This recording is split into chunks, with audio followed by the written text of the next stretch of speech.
Evening folks, welcome to the lab, where today we're working on this, my crusty old Yamaha DX7, which has developed yet another maddening fault.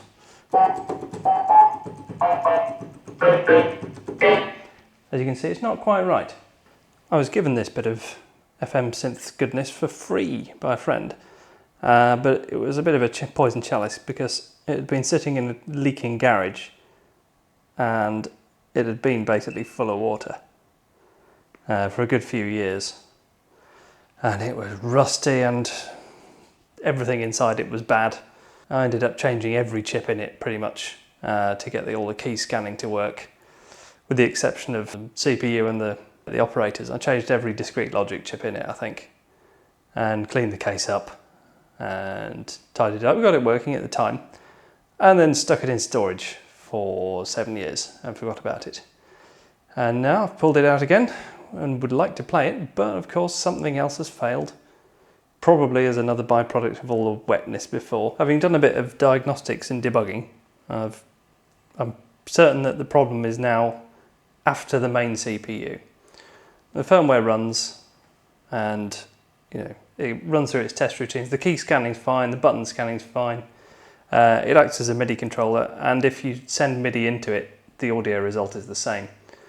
So I'm pretty sure it's either communication between the main CPU and the envelope generator and the operator, or between the envelope generator and the operator themselves. They've got a big parallel data bus. But I think the latter is probably okay because they're continuously updating, and if you get it into a state where it's moderately happy,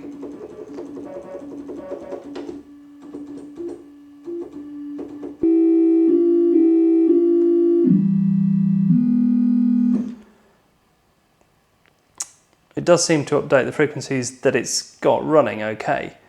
And I've done a little bit of probing with the scope, and it is updating the key counter, and this is why you can get it into this pattern of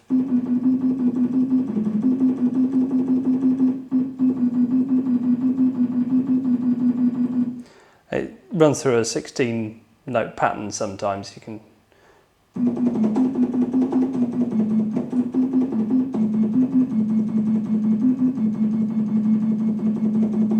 like it can write to some of the frequency registers and not others.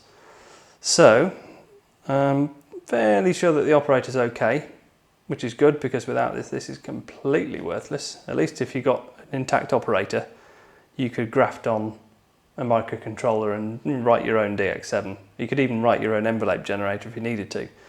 But I think that's okay. I think we've got more bad PCB traces between the CPU and the envelope generator. So I'm going to start digging. The only scope I have access to at the minute is this rather dashing parallel port Pico scope. And because none of my computers actually have a parallel port, I've got this fantastic 1990s laptop that I borrowed. Yeah, it does the job. Windows XP. I'm sure to not be hit by any ransomware, right? But anyway, these are the tools I've got. So I think without a logic analyzer, I'm going to struggle a bit here. But let's see what the basic stuff tells us.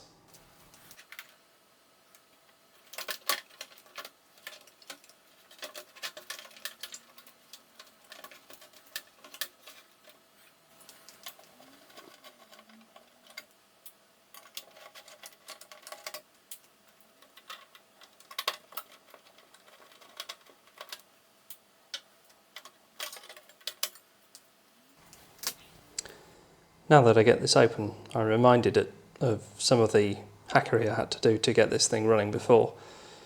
Most specifically, poor old IC35 here, where it looks like I've grafted in a replacement for a single failed gate, but it looks like I didn't have an open drain chip.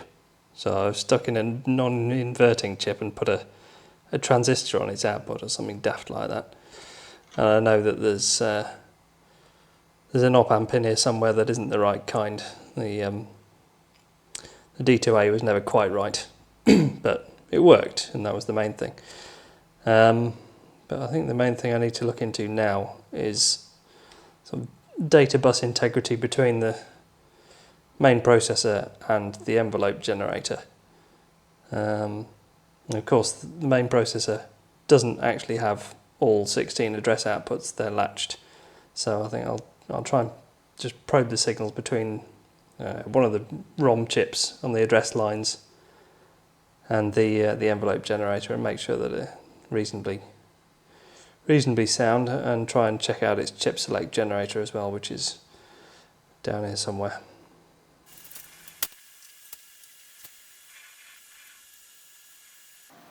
What's going on here?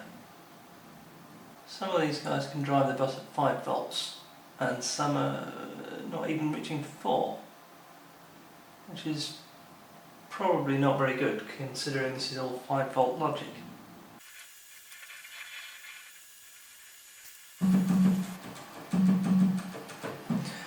So we're looking at the key on off signal. This is the sync pulse, and that's your block of 16 operators there. You notice you get a repeated pulse like that. That's because it's sending the key on off signal 6 times for the 6 operators, and for each of the 16 keys it sends it 16 notes it can play.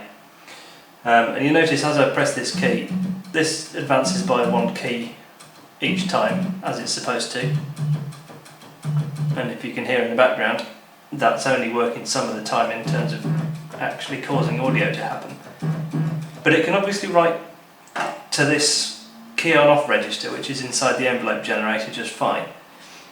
Which leads me to believe that, well, I don't know if it's a 1-bit register by 16 bytes or if it's 2 bytes with all the bits packed together. If it's packed together, then that means all the data lines are fine and at least the address line 0 is functioning. If it's not packed, well, we only know about bit 0, but we would know that the bottom 4 address lines are working. I'm inclined to think it would be packed. I mean, this thing's got no address space. So what's interesting is that if you get a note to clean up like that at some point, and you play another key, it overwrites the first one. So the frequency registers are getting all mushed together, and that's presumably why when you write some of them you don't get any sound at all.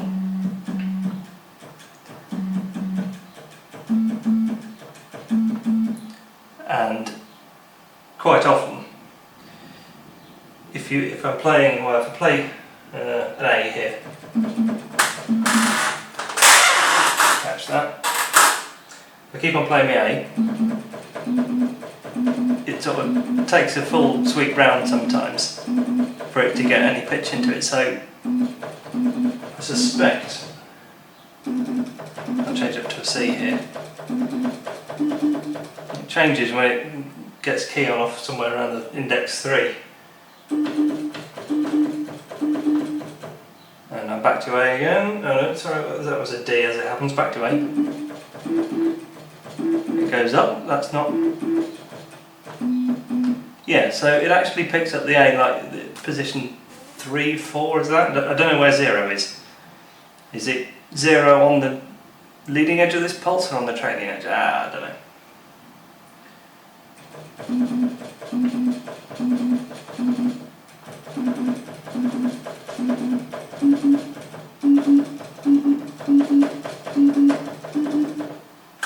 Well, that time we had an update somewhere around here.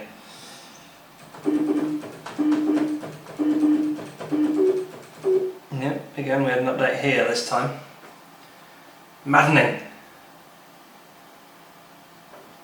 Okay, now I've got the red traces tied onto the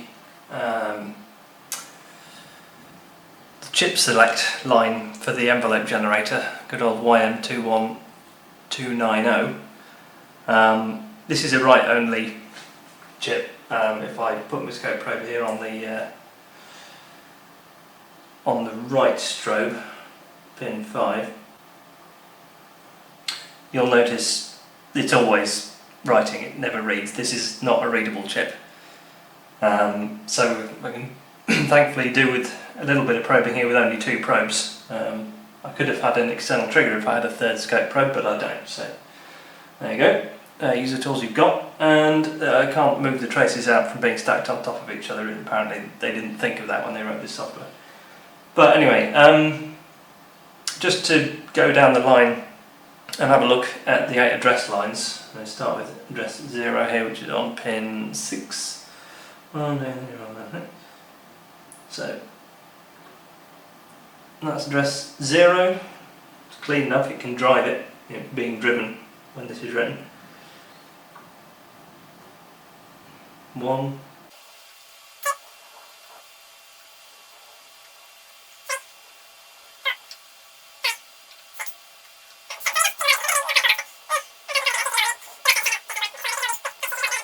And then are we the data lines there? Yes we are. Don't slip with the scope probe.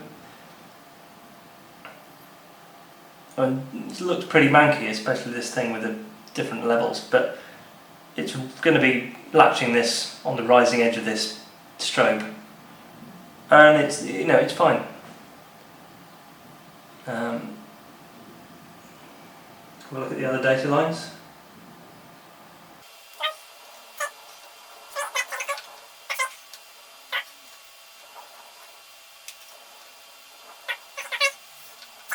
That's 7. Again, so it's receiving all of them as well.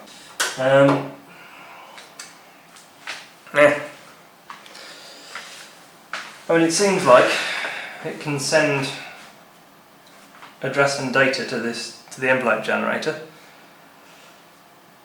Maybe what it's sending is rubbish,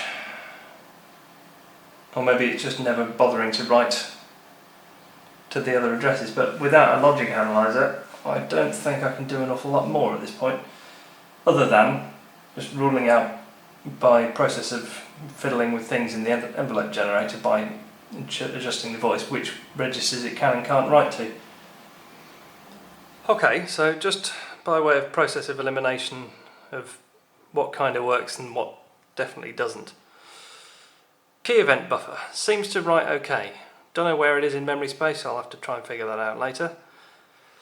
Output level buffer, don't really know. It does seem to respond to changing it in the voice, but I'm quite worked out yet whether that changes the output level every time or not. Rate level, you can write to it, but I'm not promising it's right. Frequency buffer, definitely weird. Rate scaling, modulation sensitivity. The modulation sensitivity at least does appear to work. Rate scaling, I don't know, I haven't really messed around with that. Envelope modulation, unknown. Detune buffer, that works, I think. Pitch modulation buffer, that works. If you set the low frequency oscillator on and enable it, it works just fine, and that's receiving data from the LFO all the time. Presumably only, well, I don't know how many bits wide. Is that 2 bytes wide? Who knows? And the ratio of pitch buffer works just fine. If you hold the key down, like I showed you earlier, and change that live, that updates in real time. What's also weird with all of this is that if some of the times it's not just obviously just the frequency buffer that's getting messed up, because it's set at the minute to just be using one operator, an algorithm 32, so it really should only output sine waves. And yet you can get some strange sounds out of it. With only one key on signal, you can get all sorts of whack modulation going on. So either it's writing an invalid value into the frequency buffer, which is annoying the operator, and that's entirely possible, or something else is strange going on, like when it tries to write into the frequency buffer, it actually tramples on who knows what. I don't think it should be able to make anything other than sine waves unless it's changing the algorithm. The algorithm is set by a register in the other chip. Thus, the A register in the operator. So I don't see how it can end up outputting anything other tine sine waves, although at the wrong frequency. Anyway, I think I'm going to have to leave this for now, at least until I get a logic analyzer, of which I have ordered a cheapo one, and I get SIGROC up and running. I think this will have to be a two-parter because I've not got to the bottom of this. I'm still scratching my head, quite literally. So yeah, a few more tools required, unless anyone's got any bright ideas. I mean, I suppose I could just pull it, what am I going to do? I could, anyway, even if I find it, I'm just going to pull it out and try and find which chip is gone, but I suppose I could take it out and reflow anything that looks manky on the back. But I'd like to know what's wrong with it first before I start ripping it to bits, in case it's just not worth spending any more time on it. Anyway, thanks for watching. Stay tuned, subscribe if you want to catch part 2 of this, when maybe we might make it work again. I'm sure this is not at all worth the number of hours I've put into this thing, but well, sunk cost fallacy and all that. I've spent quite a lot of time on it so far. I may as well make it work again.